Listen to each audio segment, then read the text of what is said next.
Hello. Thank you very much for having us. Thank you to be here. It's nice to have a conversation with you. It's nice to be here. Thank you very much.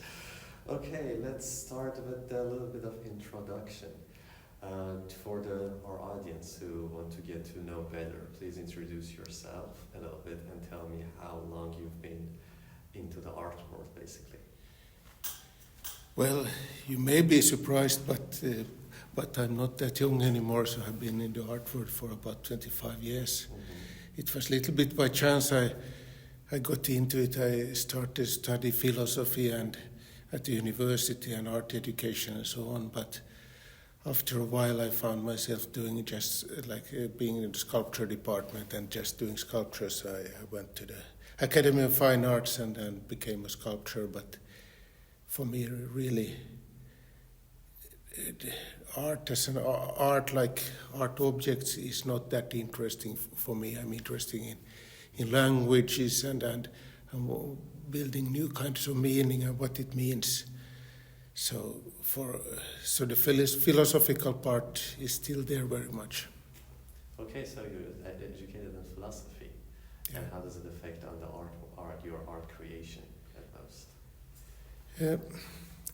Not very directly, but when I was studying philosophy, I wasn't interested in aesthetics and art theory at all because I didn't think that had so much to do with the creative process that you have in art, in fact. But I was very into Wittgenstein and also mathematical logic, which I found a beauty in it, and also the same kind of creativity that you have in art.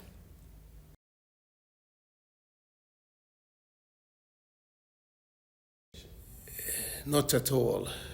So Kind of, I'm very based on ideas. I never do like copies of my own work. I don't produce a lot of artworks. Every time I start to work with a piece, I really want to be surprised. I want it to be a new exploration for me and a new idea. And the ideas doesn't come by sitting at the desk or reading a book or just like thinking now you have to come up with a new idea, because then you are just working with your own like old ideas, just trying to do something new out of it, which for me it's a very destructive process. So for me the new ideas, every time they come like by a chance, you walk somewhere and just it happens that it comes into your mind. And you start to think that, hey, could this be interesting? Would this be an interesting experience? Is it interesting as art and so on? So basically, your a source of inspiration is your observation at some point. Kind of, yes, but they are always like coming from thinking or thought process that is probably going on inside my head somewhere and then just popping out.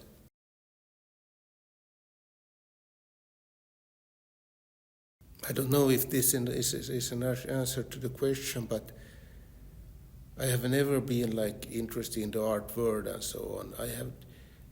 When I started to study art in the academy, I was not like really thinking I would be an artist. I was just doing things, and I never have played with the art game. I have never wanted to have a gallerist. I have no pages. I just want to explore new things. So I've never played the game.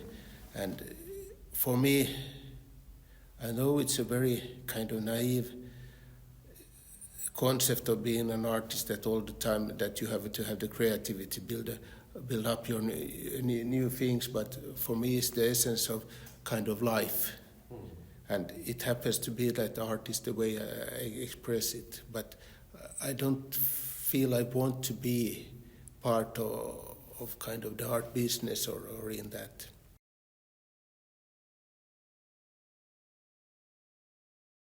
Well, already when I was in the academy, I made some work that got some attention and so on, and immediately there was those who were saying, okay, you should now do this kind of, and now go out and kind of just do this and go out in the world. But for me it was okay, I've done this and well, this was interesting, why should I do a second one?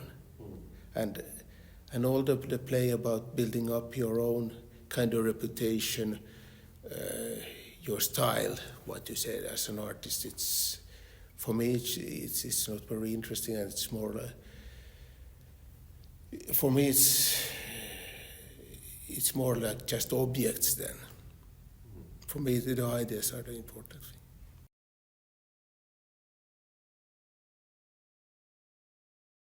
I don't really even interested in to define art, kind of, because I don't remember who it was, but some philosopher or mathematician said that if you try to define mathematics, what mathematics is, there's always going to be somebody that comes up with something that not belong to that. And for me, art should be a process where it's always for finding new things and doing things that hasn't been done before, making art that was not considered art maybe before, that nobody understood that also this could be art. So for me, to be an artist is a kind of defining what you think art is about. But defining art, I think, is meaningless.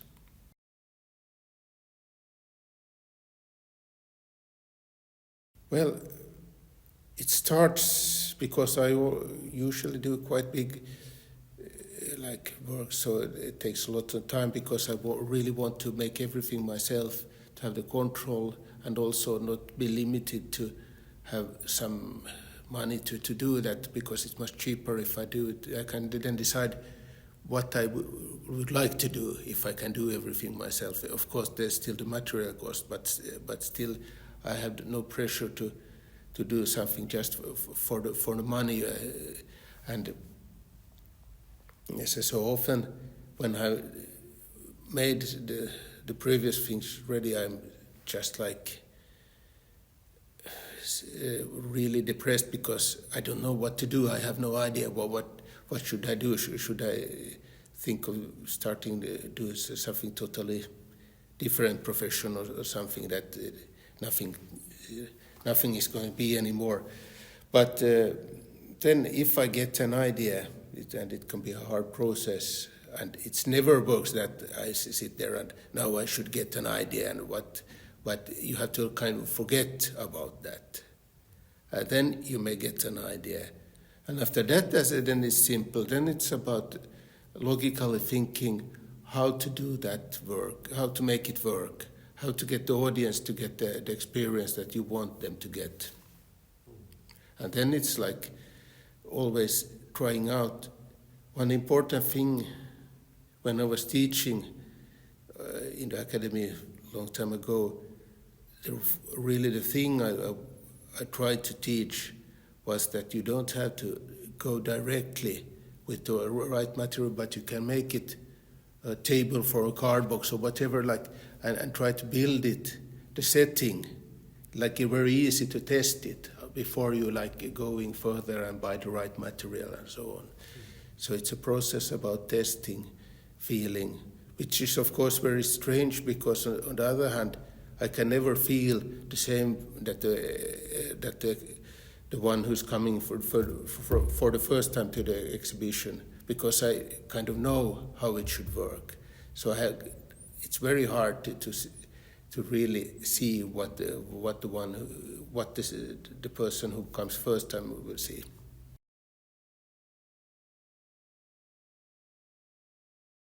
One very good friend of mine said that the most important thing for an artist is to have good shoes. Walking is a very good thing to do, but you kind of have to forget that now you have to get a new idea. So you're walking? Yeah, and well, there's nothing you could do, and it would be very easy if I would be satisfied with just copying my old works, and just And from a perspective of art business, that could be a good thing to do.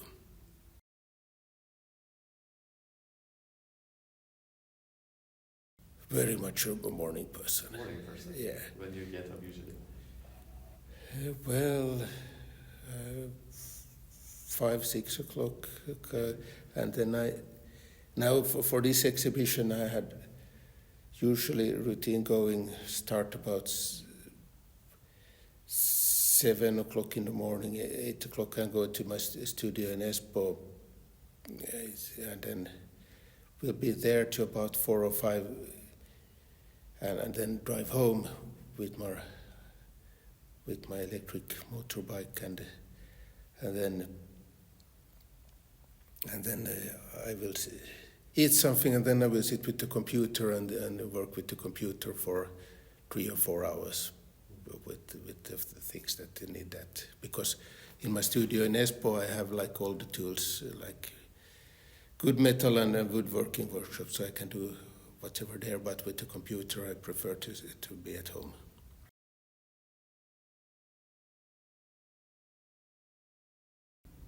No. How come? Well, because kind of that getting a new idea, and this is different for different artists. I know artists that they really have to have the routine and then you get the idea when they touch a material or something. But for me, they're so different stages, and then when you have the idea, then it's just a lot of work hours, and of course, then you have to go there and do it. But I don't think that you need a special routine for that. You just have to do whatever you need to do, and in my case, it's very different. I work with so many different materials, because the materials always depends on the idea of the works. So I don't have any material that I prefer or that is important for me. Every material is the same, as long as it just works for that idea.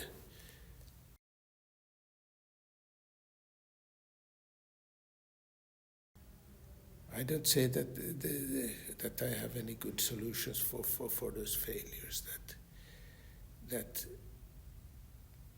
of course, as an artist, you should I always like to be as strict as possible. I like everything, but then you have the moral question that you have promised others, and so there's a lot of things to take in consideration. That an artist shouldn't be selfish, but then it's also you should at least try to not promise something you can't deliver.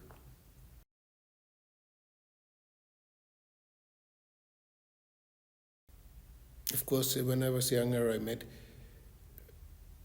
many works that I would maybe have done today, and of course, that's how it goes. I think one of the most important things in art is that it's always should be a risk. If you know what you are doing, so you know that it will be a great work, then why would you do it? Of course, that's again the game in the art world. Everybody wants for the exhibition those the artworks that doesn't fail. That for the curators, that's the nightmare to have a work that doesn't work. It doesn't matter if it's just the ordinary artwork, as long as you can everybody can say, oh wow, and somehow it fits in. But really, I think the great artworks really are about taking risk and finding new things. And if you don't take risk, you don't find new things. So true.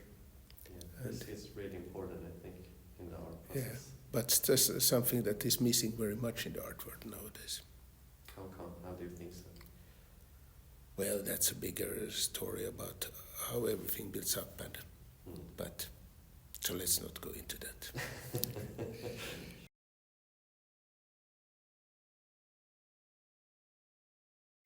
Of course, I have a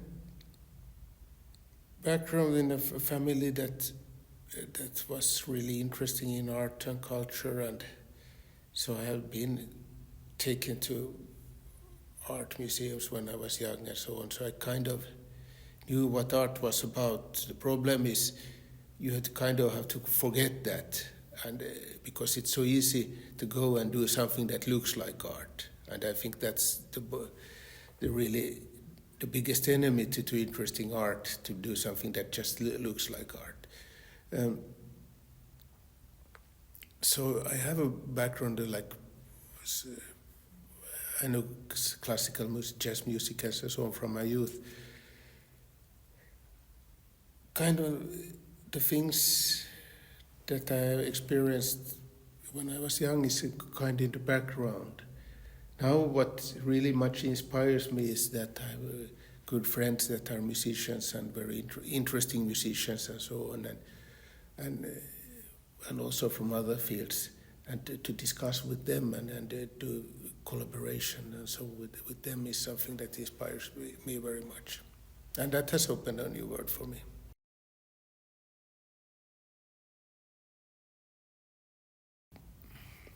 Of course, like music and sculpture, like music and visual art, as well as, for example, mathematics, they are really different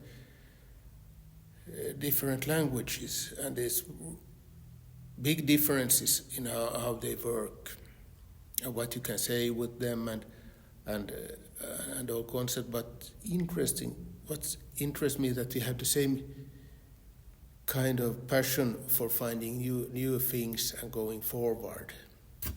And there are connections, of course, then if we start to combine things. And we have done some interesting collaborations.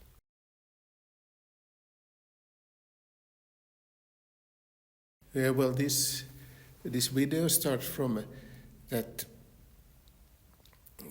the broadcasting company Yle did with which is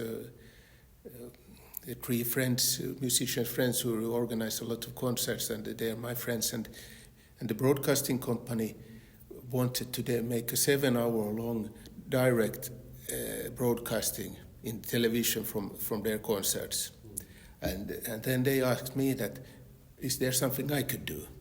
And there was really tight time frame, and it was just popping up 3 months before. And so, okay, let's see. And then I did something from them for that, and then this is something then that come out of that. And I have never done anything like that before, and not the broadcasting company either, but we work with the same technique, with blending like live material with computer graphics.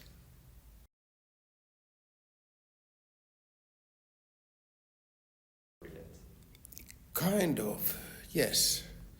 And then it was very important.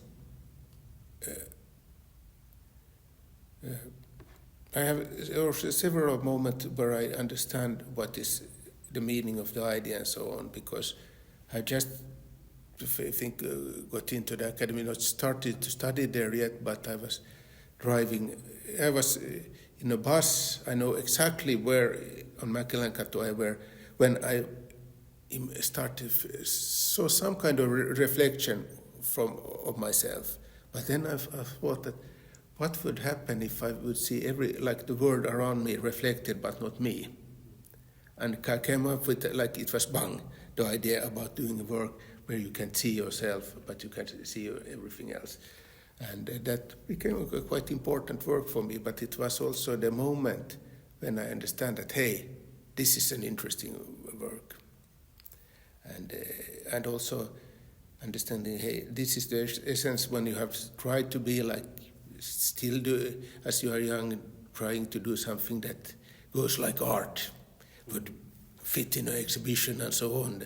When you are young, that's very much is about that. Oh, you will be an artist, you will have an exhibition and so on. And people, but then you say, hey, there's something more. You can find something new.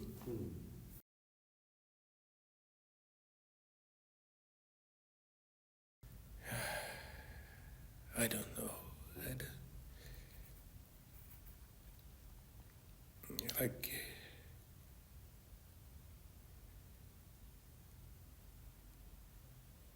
there's not like I don't know why I do art. It's like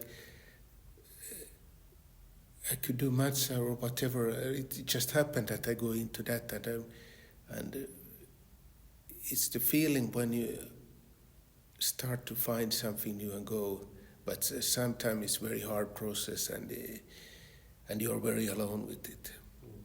So I don't know.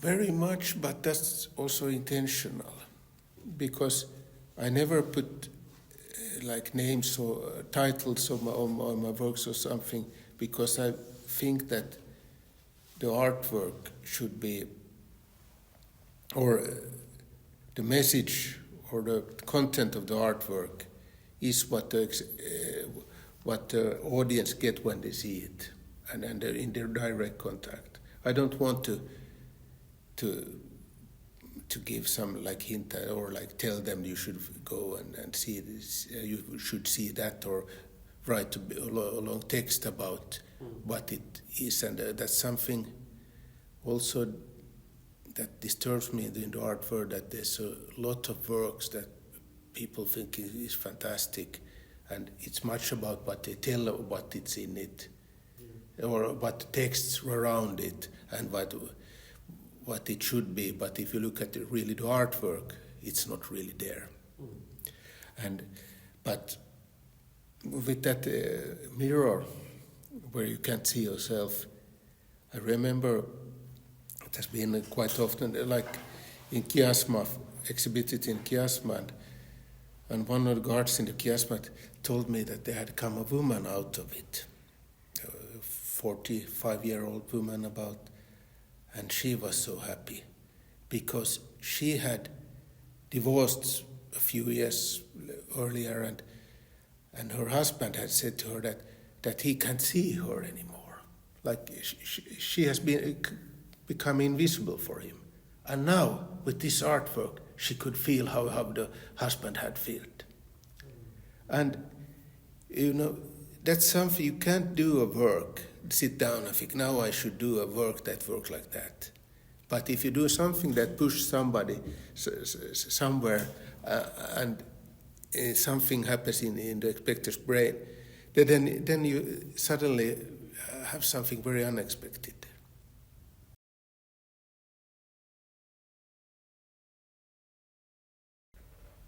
Well, if we start with exhibition, I have never understand, or of course I kind of understand why, but from an artistic point of view, I don't understand why everything should have a label. Why could you have an exhibition with just good artwork? Why is not the artwork enough? And why should an artist do like tens of the same work, kind of? Why should an artist just have one thing that it's interesting? Why is it expected that I should write a text that I'm interested in this, and this is my art is about this? That is what the art world all the time wants us to do. And I don't know why. Why is it good that we have just one thought? So I kind of oppose that. And then it's about titles.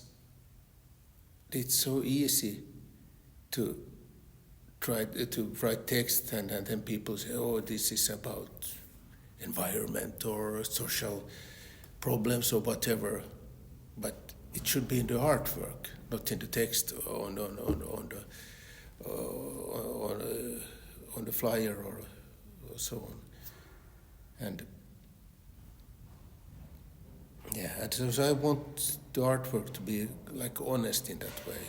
That this is it. Yeah. So in that case, you think the text is some kind of detached from artwork in general?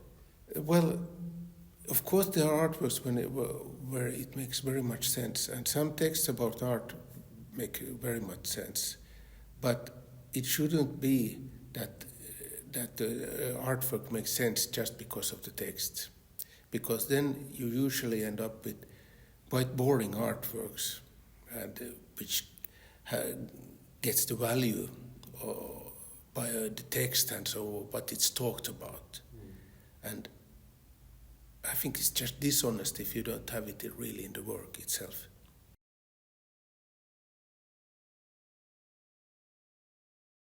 I have had a great luck, and in Finland we have had these grants which has made it possible for me to work.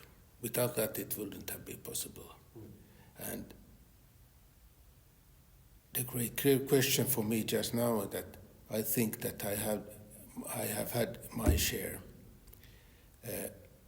So I haven't even applied for grants anymore, which may mean that I have to stop working as an artist. But I think that there are so many younger artists that need those grants, and I have kind of got my share. So I have a really good not that I've been rich about, because that's not important for me. But I have had the possibility to do all the artworks I wanted to do. But for the future, I don't know if it's possible, but that's another question.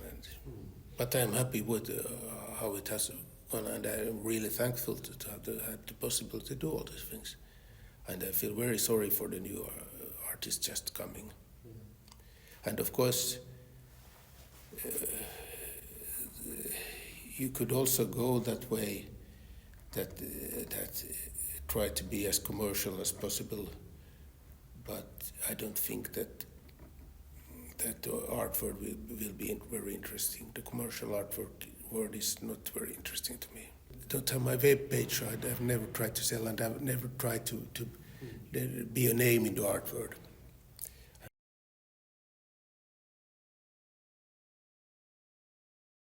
Art and culture and all those things are those things that really makes really makes life worth living.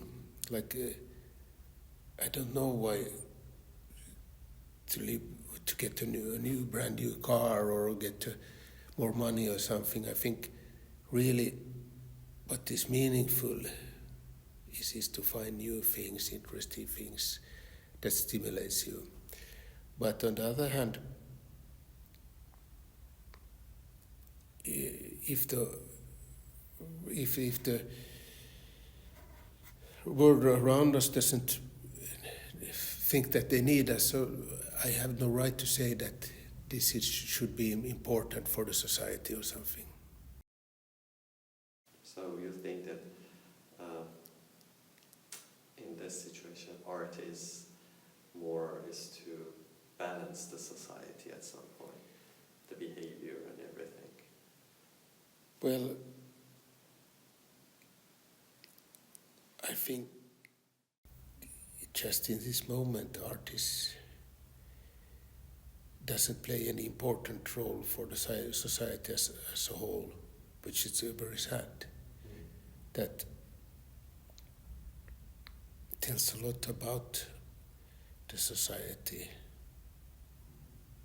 and I think also it may play even bad role because many people living in their own bubble in the art world and feel very proud about themselves and so on, and the art is very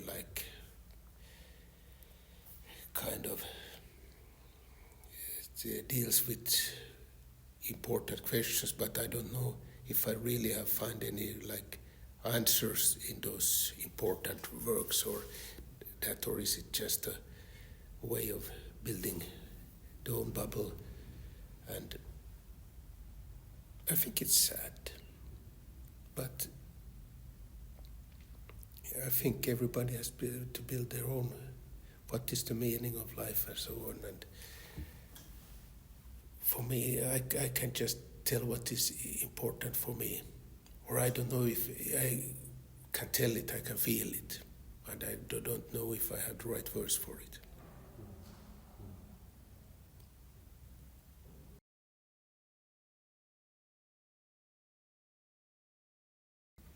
Forum Box is a very special place for me because I remember when the idea of Forum Box came about.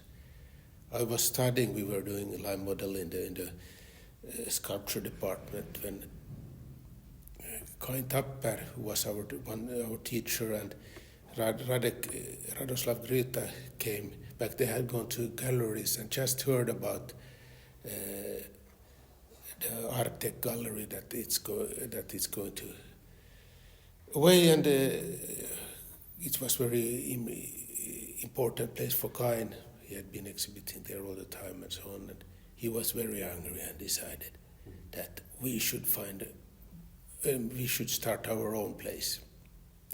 And so that was the starting point for Forum Box, and they started. I was still studying, but so I was not part of it from really the first year, but I think the second or third year I was already in some way.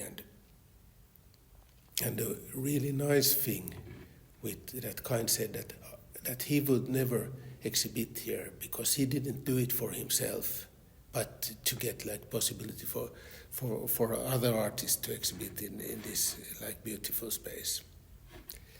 And of course, Forum Box has changed a lot after that, but still there is the possibility to do something differently here. And of course, it's a wonderful place.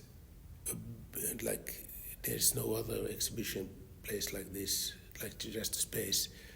I had quite many exhibitions here when I was a young artist, but just in this back space, because back then this was perfect for some of my ideas that I had. I had just one idea, and this was the perfect place, and I didn't have anything to fill up the other places in. So it's kind of funny now to come here and fill up the whole space with new works. Yeah, you have really long story with Forum Box, actually. Yeah, and it's a very important place for me, and it's almost the only gallery I really have worked with. Yeah, you also, I think, you also participate in the beginning show, I think, or Europe in the Box. Which one you were participate? I don't really remember. I've been in those, and then there was a exhibition with 6 young artists that Kain Tapper was collecting, and we also went to Denmark and so. Yeah. But there was many shows, and we've been here, but of course for me, also my first exhibition, like my final exhibition from the academy was in this back room here. And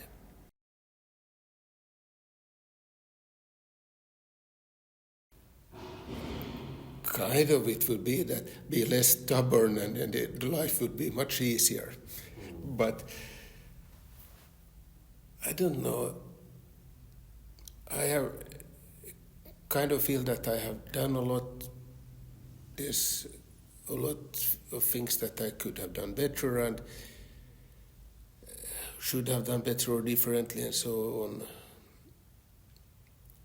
But kind of, I think that I just went and did a lot of things and tried out, and then you make mistakes also. And so life could be easier if I would have done things other ways, but this is it. What's your favorite color, Markus? Do you have any favorite? I don't have any favorite. I don't have any favorite material or color or something. I remember when I was a very small kid, maybe 2 or 3 years old, I always loved red. And I got very much shit out of it from other kids because that was the girl's color. But still I wanted the red one. Okay. Okay. Do you still like red? I like every color. Or like even color is not that important for me. In fact, form is much more important than color for me. Do you have any favorite form though? No. No. I just know that where others see colors, I see forms that I can know, like any form I see, like how it feels, and follow it by hand and so. Interesting. Okay.